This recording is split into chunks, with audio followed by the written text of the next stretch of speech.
मनुष्य चाहे कितना भी प्रयास क्यों ना कर ले, कितना भी प्रयत्न क्यों ना कर ले, उसे अपने कर्मों का फल तो भोगना ही पड़ता है। चाहे मनुष्य कितना भी प्रयत्न कर ले, लेकिन वह कभी अपने कर्मों से बच नहीं सकता। जैसी करनी वैसी भरनी, यह वाक्य तो आपने सुना ही होगा। अर्थात जैसे आप कर्म करोगे वैसा ही फल आपको प्राप्त होगा। लेकिन मेरा एक प्रश्न है, क्या आप इस बात पर यकीन करते हैं कि जैसा आप कर्म करें वैसा ही आपको फल भी मिलेगा? अब आप में से अधिकतर लोगों के मन में यह प्रश्न जरूर उठ रहा होगा, क्योंकि इसमें पूछने वाली बात क्या है? या तो सत्य ही है कि जैसे हम कर्म करेंगे वैसा ही हमें फल भी मिलेगा। लेकिन एक बार के लिए आंखें बंद करके अपने आप से यह प्रश्न कीजिए, देखेंगे कि आपको इस प्रश्न का उत्तर स्पष्टता से नहीं मिल पाएगा। कहीं ना कहीं आपके मन में एक संशय जरूर होगा कि क्या यह बात सच है या झूठ। दोस्तों, आज की इस कहानी से हम समझेंगे कर्मों का खेल। आखिर अच्छे कर्मों का फल अच्छा और बुरे कर्मों का फल बुरा कैसे होता है। बहुत समय पहले की बात है। किसी गांव में एक बहुत ही ज्ञानी पंडित रहते थे। एक दिन वह अपने बचपन के दोस्तों से मिलने के लिए दूसरे गांव में जा रहे थे। उसका वह दोस्त बचपन से गूंगा और एक पैर से अपाहिज था। उस पंडित के गांव से उसके दोस्त का घर काफी दूर था। वहां जाने के लिए बीच बीच में कई सारे छोटे छोटे गांव पड़ते थे। पंडित रास्ते में अपनी धुन में चला जा रहा था। चलते चलते उसकी मुलाकात एक व्यक्ति से होती है। रास्ते में उसे एक आदमी मिलता है जो ऐसा लगता था कि वह किसी का इंतजार कर रहा था, और वह भी पंडित के साथ चलने लगता है। उस आदमी को देखकर पंडित बहुत खुश हो जाता है। उसने सोचा, चलो अच्छा हुआ, साथ साथ चलने से उसका सफर आसानी से कट जाएगा। बात की शुरुआत करने के लिए उस पंडित ने उस व्यक्ति से उसका नाम पूछा, तो उसने अपना नाम धर्मराज बताया। पंडित को यह नाम कुछ अजीब सा लगता है, लेकिन उसने नाम के विषय में कुछ और पूछना उचित नहीं समझा। दोनों धीरे धीरे साथ में चल रहे थे। तभी रास्ते में एक गांव आता है। गांव का प्रवेश द्वार आते ही धर्मराज ने पंडित से कहा, तुम आगे चलो, मुझे इस गांव में एक काम है, मैं तुमसे आगे मिलता हूँ। पंडित ने कहा, ठीक है। वह आगे के रास्ते में चल देता है। कुछ देर बाद उस गांव में खबर फैली कि एक व्यक्ति को सांड ने अपनी सींग में फंसा कर मार दिया। जैसा कि सांड ने उस व्यक्ति को मारा, ठीक कुछ ही देर में धर्मराज पंडित के पास आ गया और फिर दोनों चलना शुरू कर देते हैं और चलते चलते एक दूसरे गांव के द्वार पर पहुंच जाते हैं। उस गांव के बाहर एक बड़ा और विशाल मंदिर बना हुआ था। वहां पर आराम करने की सुविधा काफी बढ़िया लग रही थी। पंडित के दोस्त का घर अभी वहां से दूर था और रात भी होने वाली थी। तो पंडित ने धर्मराज से कहा, रात होने वाली है, पूरे दिन चलते चलते थक भी चुके हैं और भूख भी लग रही है, तो यहाँ पर भोजन करके यहीं पर हम विश्राम कर लेते हैं, फिर सुबह के समय आराम से आगे की यात्रा जारी करेंगे। धर्मराज ने कहा, ठीक है, मुझे इस गांव में किसी को कुछ जरूरी सामान देने जाना है, तुम भोजन करके आराम करो, मैं बाद में आकर भोजन कर लूंगा। इतना कहकर वह वहां से चला जाता है। लेकिन उसके जाने के कुछ समय बाद, कुछ ही देर बाद धुआं उठता हुआ दिखाई देता है और देखते ही देखते पूरे गांव में आग लग जाती है। पंडित ने हैरानी से सोचता है कि यह धर्मराज जहाँ भी जाता है वहाँ कोई ना कोई अनहोनी जरूर हो जाती है, कुछ तो गड़बड़ है इस व्यक्ति में। पंडित ने रात्रि में धर्मराज से कुछ भी पूछना उचित नहीं समझा और वे दोनों सो गए। सुबह होते ही दोनों फिर से अपनी यात्रा शुरू कर देते हैं। कुछ देर चलने के बाद रास्ते में फिर से एक गांव आता है। धर्मराज ने फिर पंडित से कहा, आप आगे चलिए, मुझे इस गांव में अपने मित्र से मिलने जाना है, मैं अपने दोस्त से मिलने के बाद आगे रास्ते में मिलूंगा। यह कहकर धर्मराज वहां से चला गया। लेकिन पंडित इस बार आगे नहीं गया, वही खड़ा होकर धर्मराज को देखता रहा कि वह कहाँ जा रहा है और क्या करता है। तभी थोड़ी देर बाद लोगों की आवाज सुनाई देने लगी कि एक व्यक्ति को सांप ने काट लिया है और उसकी मृत्यु हो गई है।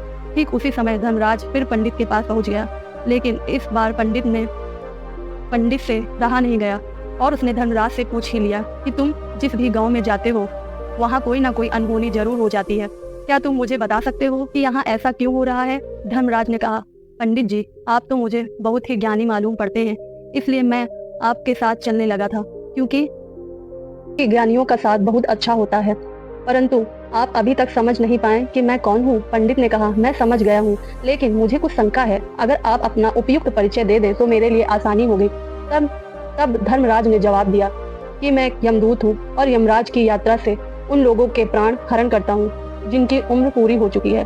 हालांकि पंडित को पहले से ही इस बात की आशंका थी, फिर भी धर्मराज के मुंह से यह बात सुनकर वह घबरा गया, लेकिन वह हिम्मत करके पूछता है कि अगर तुम सच में यमदूत हो तो मुझे बताओ, अगली मृत्यु किसकी है?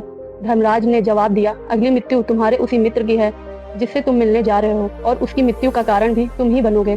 यह बात सुनकर पंडित सहम गया और सोच में पड़ गया कि अगर सच में यह धर्मराज यमदूत हुआ तो उसकी बात भी सच होगी और उसके कारण मेरे बचपन के सबसे अच्छे मित्र की मृत्यु हो जाएगी। तो सबसे अच्छा तो यही होगा कि मैं उस मित्र से मिलने ही ना जाऊं। कम से कम मैं उसकी मृत्यु का कारण तो नहीं बनूंगा। धर्मराज ने मुस्कुराते हुए कहा, तुम जो सोच रहे हो वह सब मुझे पता है, मगर तुम्हारे अपने मित्र से मिलने ना जाने से नियति बदल नहीं जाएगी। तुम्हारे मित्र की मृत्यु तो निश्चित ही है और वह अगले कुछ ही पलों में घटित होने वाली है। महाकाल के मुंह से ऐसी बातें सुनकर पंडित को झटका लगा, क्योंकि महाकाल ने पंडित के मन की बातें पढ़ ली थी, जो कि एक सामान्य व्यक्ति के लिए संभव नहीं है। अब पंडित को विश्वास हो गया था कि यह धर्मराज सचमुच के यमदूत ही हैं। जब पंडित को यह पूर्ण विश्वास हो गया कि धर्मराज जी यमदूत हैं, तो वह घबरा गया। वह अपने मित्र की मृत्यु का कारण नहीं बनना चाहता था, इसलिए वह पलटकर अपने गांव की तरफ वापस जाने लगा। लेकिन जैसे ही पंडित वापस जाने के लिए मुड़ा, उसने देखा कि उसका मित्र तेजी से उसकी तरफ चला आ रहा है, जो कि पंडित को देखकर अत्यंत प्रसन्न दिखाई पड़ रहा था। अपने मित्र के आने की गति को देखकर पंडित को ऐसा लगा कि जैसे उसका मित्र काफी देर से उसका ही पीछा कर रहा था, लेकिन वह बचपन से ही गूंगा था और एक पैर से लंगड़ा भी था, इसलिए ना तो वह पंडित को आवाज दे पाया और ना ही उस तक पहुंच पा रहा था। लेकिन जैसे ही वह पंडित के पास पहुंचा, अचानक ही जमीन पर गिर पड़ा और तुरंत ही उसकी मृत्यु हो गई। पंडित हक्का बक्का होकर धर्मराज की ओर देखने लगा, जैसे कि वह पूछना चाह रहा था कि आखिर क्या हुआ। धर्मराज पंडित के मन से उठ रहे प्रश्नों को समझ गया था और बोला, तुम्हारे मित्र ने पिछले गांव में ही तुम्हें देख लिया था और वे वहीं से ही तुम्हारा पीछा कर रहा था, लेकिन गूंगा और लंगड़ा होने की वजह से वह तुम तक पहुंच नहीं पाया था। उसने अपनी पूरी ताकत लगाकर तुम तक पहुंचने का प्रयास किया, लेकिन बुढ़ापे में बचपन जैसी ताकत नहीं होती है, इसलिए दिल का दौरा होने के कारण उसकी मृत्यु हो गई, क्योंकि वह तुमसे मिलने के लिए अपनी सीमाओं को तोड़कर तुम्हारे पीछे भाग रहा था। इसलिए अपने मित्र की मृत्यु का कारण भी तुम ही कहलाओगे। अब पंडित को पूर्णतः विश्वास हो गया था कि धर्मराज एक यमदूत है और उसका कार्य जीवों के प्राण हरना है। लेकिन पंडित एक ज्ञानी व्यक्ति था, वह यह भी जानता था कि मृत्यु पर किसी का वश नहीं रहता, सबको एक न एक दिन तो मरना ही है। यही सोचकर उसने अपने आप को संभाल लिया, लेकिन अचानक ही पंडित के मन में अपनी मृत्यु के बारे में जानने की इच्छा हुई। इसलिए उसने धर्मराज से पूछा कि जब मृत्यु मेरे दोस्त की होनी थी तो तुम शुरू से ही मेरे साथ क्यों चल रहे थे? यह प्रश्न सुनकर धर्मराज जोर जोर से हंसा और बोला कि मैं तो हर पल हर क्षण सभी के साथ चलता हूँ, किंतु लोग पहचान नहीं पाते, क्योंकि लोगों के पास अपनी समस्याओं के अलावा किसी और व्यक्ति, वस्तु या घटना के बारे में सोचने समझने या उसे देखने का समय ही नहीं होता है। पंडित ने कहा, तो क्या तुम यह बता सकते हो कि मेरी मृत्यु कब और कहाँ कैसे होगी? महाकाल ने कहा, हालांकि किसी भी सामान्य जीव के लिए अपनी मृत्यु के बारे में जानना ठीक नहीं है, क्यों जानकर बहुत दुखी हो जाता है। हालांकि तुम ज्ञानी व्यक्ति मालूम पड़ते हो और तुमने जिस तरीके से अपने मित्र की मृत्यु को सहन कर लिया, उसे देखकर लगता है कि तुम अपनी मृत्यु के बारे में जानकर भी दुखी नहीं होगे। महाकाल ने कहा, तो सुनो, तुम्हारी मृत्यु आज से ठीक 6 महीने बाद आज ही के दिन किसी दूसरे राज्य में फांसी लगाने से होगी, और सबसे हैरानी की बात तो यह होगी कि तुम स्वयं की खुशी से ही उस फांसी को स्वीकार कर लोगे। यह कहकर धर्मराज वहां से चला गया, क्योंकि अब धर्मराज के पास पंडित के साथ चलते रहने का कोई कारण न था। इसके बाद पंडित ने अपने मित्र के शरीर का अंतिम संस्कार किया और यथाशक्ति उसकी क्रियाक्रम करके अपने गांव वापस चला गया। लेकिन कोई व्यक्ति कितना भी ज्ञानी क्यों ना हो, अपनी मृत्यु के बारे में जानकर दुखी तो होता ही है। मृत्यु से बचने का कोई न कोई उपाय भी खोजता है, तो पंडित ने भी वही किया। क्योंकि पंडित ज्ञानी था, इसलिए उसकी पहचान उस राज्य के राजा तक ही थी। पंडित ने सोचा था कि राजा के पास तो कई सारे ज्ञानी मंत्री हैं, वह मेरी मृत्यु से संबंधित समस्या का कोई न कोई तो समाधान निकाल ही लेंगे। पंडित यही सब सोचता हुआ राज दरबार में पहुंच जाता है और राजा से सारी घटना के बारे में बताता है। राजा ने अपने मंत्रियों को सारी समस्या बताई और उनसे सलाह मांगी। अंत में सभी ने विचार विमर्श करके कहा, अगर पंडित की बात सही है तो उसकी मृत्यु भी 6 महीने बाद होगी, लेकिन मृत्यु तो तब होगी ना जब वह किसी दूसरे राज्य में जाएगा। यदि वह किसी दूसरे राज्य में जाए ही ना तो उसकी मृत्यु भी नहीं होगी। मंत्रियों की यह सलाह राजा को भी सही लगी। इसके बाद पंडित के रहने की सारी व्यवस्था महल में ही कर दी गई और राजा के आदेश के बिना उस पंडित से किसी को भी नहीं मिलने दिया जाता था। लेकिन पंडित कहीं भी आ जा सकता था, ताकि पंडित को यह न लगे कि वह राजा की कैद में है। परंतु पंडित डर के मारे स्वयं ही कहीं आता जाता नहीं था। धीरे धीरे महीने गुजर गए। पंडित की मृत्यु का समय नजदीक आने लगा, अतः वह भी दिन आ गया जिस दिन पंडित की मृत्यु होनी थी। तो जिस दिन पंडित की मृत्यु होनी थी, उसकी एक रात पहले पंडित डर के मारे जल्दी ही सो गया, ताकि जल्दी से वह रात बीत जाए। और अगला दिन आ जाए ताकि उसकी मृत्यु टल सके। यही सोचकर वह जल्दी ही सो जाता है। लेकिन पंडित को नींद में चलने की बीमारी थी और अपनी इस बीमारी के बारे में वह स्वयं नहीं जानता था। तो फिर वह राजा या मंत्री या किसी वैद्य को कैसे बताता? फिर राजा या मंत्री और वैद्य को इसके बारे में बताने का कोई प्रश्न ही नहीं उठता है। पंडित अपनी मृत्यु को लेकर बहुत चिंतित था। वह पिछले कई दिनों से ठीक से सो भी नहीं पा रहा था और नींद में चलने की बीमारी भी तभी से हुई थी जब व्यक्ति ठीक से सो नहीं पा रहा था। तो वह उसी रात भी पंडित को नींद में चलने का दौरा पड़ गया। वह उठा और महल से निकलकर अस्तबल में गया। क्योंकि पंडित राजा का खास मेहमान था, इसलिए किसी भी पहरेदार ने उसे नहीं रोका और न ही किसी तरह की कोई पूछताछ थी। अस्तबल में पहुंचकर वह सबसे तेज चलने वाले घोड़े के पीठ पर सवार होकर नींद में ही अपने राज्य की सीमा से बाहर दूसरे पड़ोसी राज्य में चला गया। इतना ही नहीं, वह दूसरे राज्य के राजा के महल में पहुंच गया। उस महल के पहरेदारों ने भी उसे नहीं रोका और न ही कोई पूछताछ की। सभी लोग रात्रि का अंतिम पहर होने के कारण गहरी नींद में थे। वह पंडित सीधे राजा के सैन्य कक्ष में पहुंचा जहाँ राजा और रानी सो रहे थे। वह पंडित वहीं जाकर सो गया। सुबह हुई तो राजा ने पंडित को रानी के बगल में सोया हुआ देखा तो राजा बहुत क्रोधित हो गया। राजा ने पंडित को कैद करने का आदेश दे दिया। पंडित गिरफ्तार हो गया।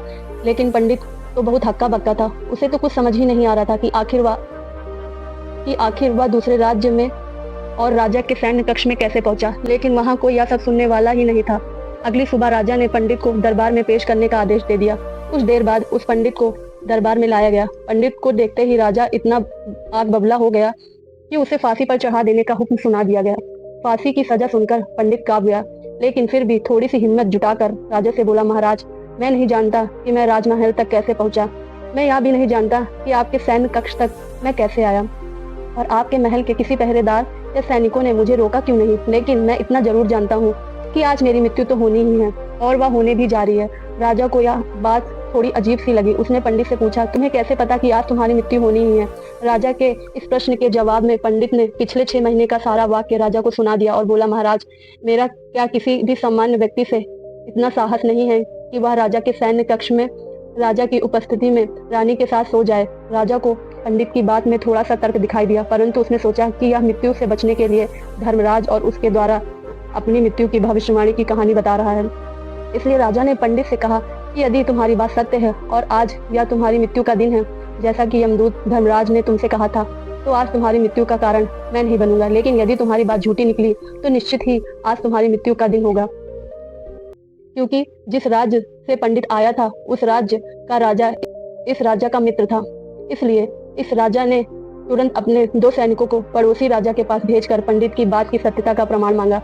सैनिक शाम तक लौटे और उन्होंने राजा को बताया कि महाराज, पंडित जो भी कुछ कह रहा है वह सब सत्य है। पड़ोसी राज्य के राजा ने पिछले 6 महीनों से पंडित को रहने की सारी व्यवस्था अपने ही महल में कर रखी थी।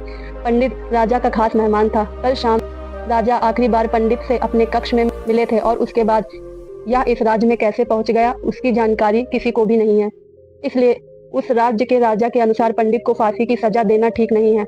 लेकिन राजा के सामने एक नई समस्या थी, क्योंकि उसने बिना पूरी बात जाने ही पंडित को फांसी की सजा सुना दी थी। इसलिए अगर पंडित को फांसी नहीं दी जाती तो राजा के वचन का अपमान हो जाएगा, लेकिन अगर राजा की बात का मान रखा जाएगा तो बेवजह ही एक निर्दोष व्यक्ति की मौत हो जाएगी। राजा ने अपने सभी मंत्रियों से इस बारे में सुझाव मांगा तो मंत्रियों ने राजा को सुझाव दिया कि महाराज, पंडित को एक कच्चे सूत के धागे में फांसी लगवा दी जाए। इससे आपके कथन का भी मान रह जाएगा और कच्चे सूत के धागे से पंडित को फांसी भी नहीं होगी और उसके प्राण भी बच जाएंगे। राजा को मंत्रियों का यह सुझाव भी पसंद आया और उसने ऐसा ही करने का आदेश दे दिया। पंडित के लिए कच्चे सूत के धागे से फांसी का फंदा बनाया गया और नियम के अनुसार पंडित को फांसी पर चढ़ाया जाने लगा।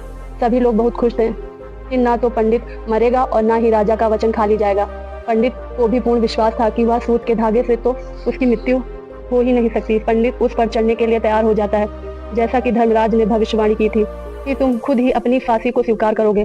लेकिन जैसा ही पंडित को फांसी दी गई, सूत का धागा तो टूट गया, लेकिन टूटने से पहले उसने अपना काम कर दिया था। पंडित के गले की एक नस सूत के धागे में झटके से कट जाती है और पंडित जमीन पर पड़ा और तड़प रहा था।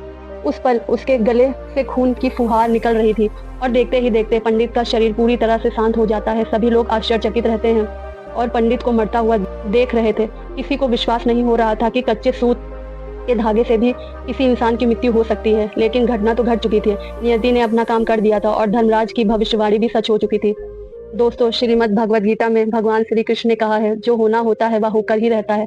हम चाहे कितनी भी सावधानी बरते, कितना ही उपाय कर लें, लेकिन घटना पूरी प्रणाली पहले से ही तय रहती है, जिसे हम थोड़ा सा भी इधर उधर नहीं कर सकते। दोस्तों, शायद इसलिए ईश्वर ने हमें भविष्य जानने की क्षमता नहीं दी है, ताकि हम अपने जीवन को ज्यादा बेहतर तरीके से जी सके। और यही बात उस पंडित पर भी लागू होती है। अगर पंडित ने महाकाल से अपनी मृत्यु के बारे में ना पूछा होता, तो 6 महीने तक राजा के महल में कैद रहकर डर डर कर जीने की बजाय ज्यादा बेहतर जीवन जीता। दोस्तों, आपने आज इस वीडियो में क्या सीखा, कमेंट में बता सकते हैं। इसी के साथ मैं उम्मीद करती हूँ कि आपको आज की वीडियो पसंद आई होगी। तो इस वीडियो को उस इंसान को शेयर करें जिसे यह कहानी सुनने की जरूरत है, और उसी के ठीक बाद चैनल को सब्सक्राइब कर लीजिए। फिर मिलते हैं ऐसी ही नई वीडियो में एक नए मैसेज के साथ। तब तक के लिए आप अपना ख्याल रखें। धन्यवाद।